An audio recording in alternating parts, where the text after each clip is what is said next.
Uma das coisas que me trava quando eu tô fazendo arte pessoal é que eu tenho a sensação que se eu for atrás de explorar as coisas que eu quero, não só em temática, mas em técnica também, parece que eu tô desconstruindo tudo que eu trabalhei pra conseguir.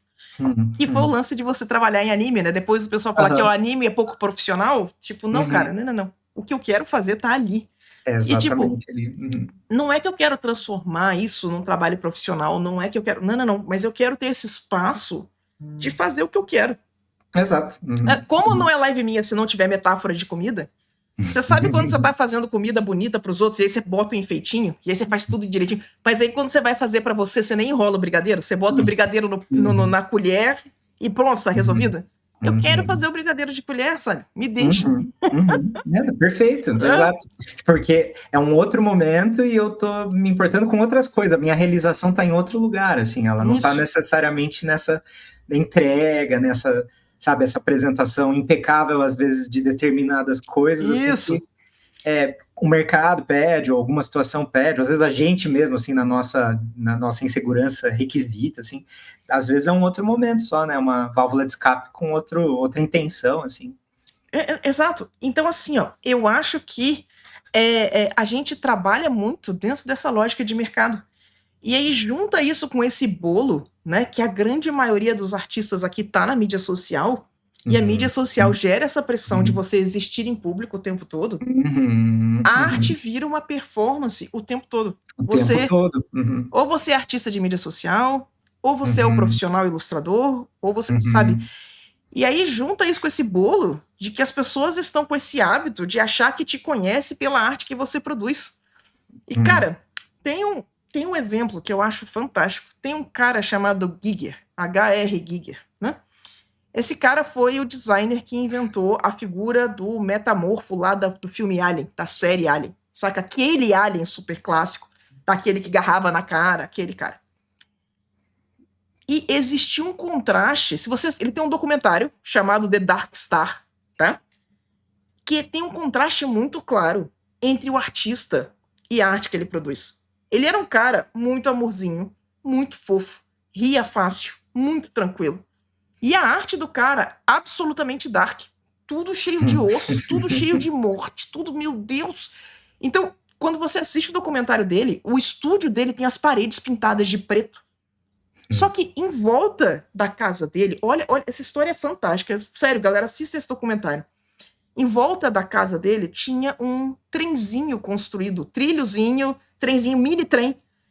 E aí, no percurso do trem, tinha as coisas que usaram os filmes. Então, tinha umas caixas torácicas, sabe? Tipo, as Uhum. costelas e as caveiras e a cabeça do alien. Só que ele no trenzinho pequenininho, com os joelhos aqui perto do ombro, e tipo, ih, estou no trenzinho, saca? Passando pelos horrores. Cara, fantástico, sabe? Então Uhum, você uhum. assumir que esse cara é um cara inerentemente depressivo, que ele é um cara que Aham, quer a ruína da humanidade porque ele lida com horror, é uhum. não entender como é que artista funciona. Você Sim, não pode julgar o artista pela arte, saca? exato, a complexidade das pessoas, assim, quantos artistas a gente conhece, assim, é, atores, inclusive atrizes, assim, que tem um trabalho, assim, por exemplo, mais alocado no humor, na comédia, que, na verdade, quando você vai conhecer sobre eles, é isso, são pessoas depressivas, são pessoas, assim, Exato. porque não dá, assim, tipo, a válvula de escape, ela não pode ser, assim, lida exatamente como você falou, não pode ser lida como o artista, assim, mas é um mal da rede social, eu acho, e a gente tem esse negócio, assim, de estar performando o tempo inteiro, assim, você tá o tempo inteiro... Porque eu acho que esse é um dos problemas, assim, é o lado ruim que veio, assim, acho que com essa facilidade, vamos dizer, da gente expor o nosso Isso. trabalho, veio esse lado negativo, assim, que é tipo, de alguma forma vira uma prisão também. Eu ouço de muita gente, por exemplo, como o algoritmo tá tolhendo e tá Direcionando. direcionando a temática e o que a pessoa está fazendo. E olha como isso é ruim, assim, né? Exato. Porque você faz uma coisa que você queria estar fazendo, aí você não tem uma mesma resposta de métricas da rede social da outra que você já não quer fazer mais aquilo, né? Mas a gente às vezes precisa fazer essa quebra, assim, sabe? É engraçado, eu vejo que a primeira quebra que eu fiz, tinha uma época que eu tava, quando eu dei um pequeno primeiro salto, assim, de rede social, eu ficava desenhando muito personagens inspirados em comida, que eles eram meio comida e tal. E aí eu fiz uma quebra muito durante a pandemia já para desenhar uns boys mais sensuais, assim. E é muito engraçado, porque eu tive esse período de, tipo, o algoritmo parar de entregar e comentário, sabe, homofóbico que vinha no comentário, vinha na DM e tal. E foi uma época que eu fiquei meio baqueada. Mas aí eu entrei nessa, falei, não, tipo, é isso. E aí teve um período difícil para depois a rede social também entender essa outra direção que eu estava tomando. Mas olha como, se eu tivesse me entregado totalmente ali, sabe, de repente eu teria decidido parar com aquilo, que era uma coisa que estava sendo positiva em questão de autoexpressão, mas porque a rede social estava falando para eu não fazer. Eu ia me autocensurar por uma preocupação com métricas, assim, sabe? Sim. Então, Only Boy, my fave, tá? É isso. Amo demais. Mas, sim. Deixa eu amarrar isso aqui com um pensamento. Eu tenho uma amiga, a Maki. E a Maki é muito das doujinka. Então, ela tá muito ligada no Comic e tal. E ela segue as mídias sociais desse pessoal. E ela tava falando que entre o pessoal que faz doujinshi, né? Gente, pra quem não sabe, doujinshi são essas... É meio que tipo o fanfic do pessoal do Japão. Então, eles fazem o quadrinho não oficial que pode ou não ser sobre coisas que já existem, normalmente not safe for work. E ela tava falando que no meio do pessoal que trabalha com doujinshi tem meio que... Fanzine, basicamente, isso. Obrigado, Thiago. Tem esse meme que é assim, ó. Quando você estiver fazendo doujinshi, você tem que ficar entorpecido pela produção. Não deixa a loucura baixar. Se você, em algum momento, deixar a loucura baixar, vai bater a crise de realidade. Ai, meu Deus, o que eu tô fazendo? Cancela tudo, não imprime, não mostra. Então, tipo, não. Quando você vai fazer essa produção, você tem que ficar bem chapado do coco e vambora, saca? Vamos produzir e entrega e sai correndo.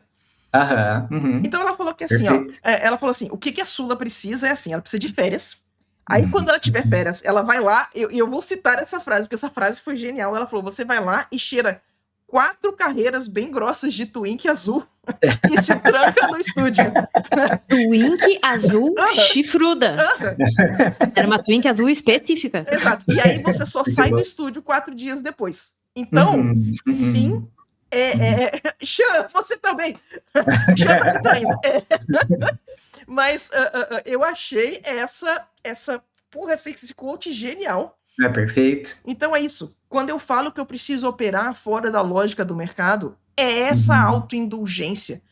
E assim, ó, a gente cada vez menos se permite fazer as coisas pra gente, do jeito que a gente quer, pra gente, sabe? Vocês aí que são artistas, principalmente a galera do fandom, a galera queer, povo LGBT do meu Brasil, saca?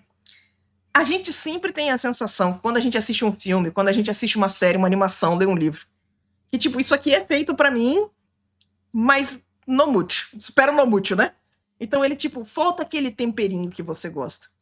E uma das coisas muito legais, quando você começa a pegar a produção independente, produção nesses meios, uma das coisas que me fascinou muito no fandom, quando eu entrei pesado no fandom, foi que pela primeira vez eu li um conteúdo, eu peguei esse conteúdo e falei, caraca, isso aqui foi feito pra mim de verdade. Eu sou o público-alvo disso aqui, sabe? Então, quando eu quero produzir arte pessoal, eu quero fazer essa sensação pra mim, porque eu sei que vai resbalar nos outros. Tem muita gente, tipo, vai ter uma galera que vai ficar absolutamente revoltada, meu Deus, Sula, o que você está fazendo?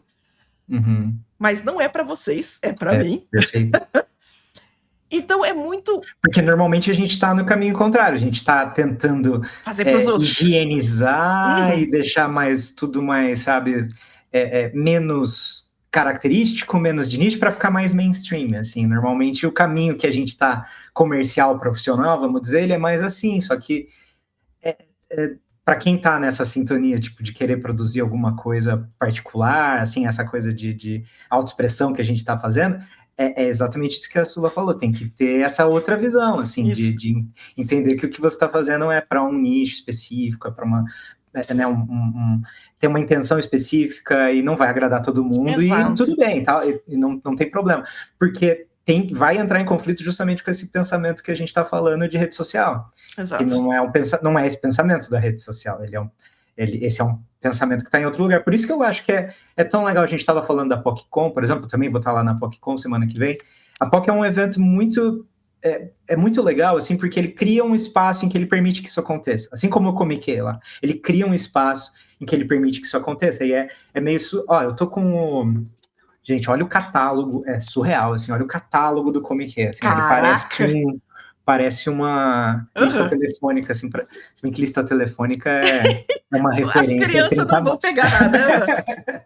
Mas é surreal, gente, tipo, e é muito engraçado vendo, assim, porque tem coisas muito específicas, gente, tem fanzine, assim, que sei lá, é chips de ônibus, sei lá, sabe? Tem coisas muito, muito específicas, assim, muito diferentes, que são explorações pessoais, assim, sabe? Ele é sobre isso, é sobre as pessoas encontrando os seus nichos de leitores, assim, encontrando... É um evento muito sobre a sensação de pertencimento, eu acho, que muitas vezes é importante a gente ter, que a rede social, ela transforma numa outra coisa, assim, essa sensação de pertencimento.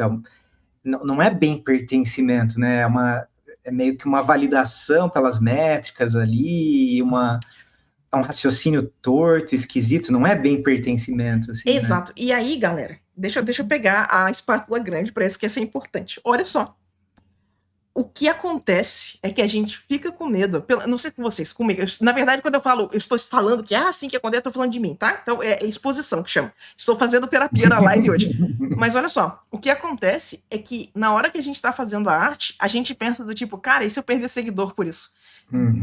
Tive tanto trabalho para conquistar aqueles seguidores e essa galera parar de me seguir. E se o povo me cancelar? E se o povo falar que eu sou isso, que eu sou aquilo? Saca?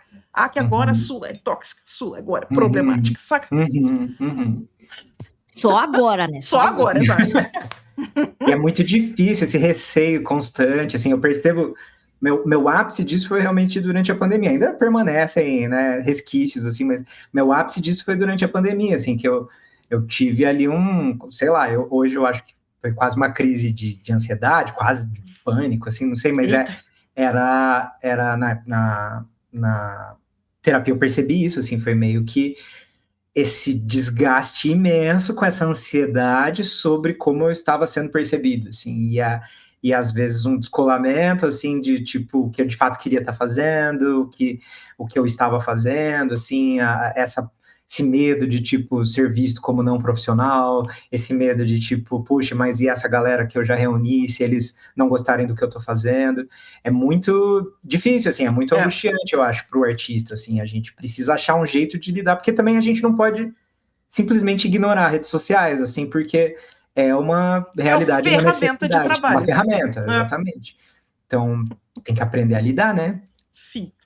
Você assistiu um corte da minha live. Se você curtiu o que você viu, não esquece de dar like, dar subscribe. E se você quiser apoiar a gente financeiramente, a gente tem um Apoia-se, ou você pode se tornar membro do canal. Tá todas as opções aqui embaixo. Se você quiser participar da live e fazer perguntas, é toda quarta-feira, 19 horas. Te vejo lá.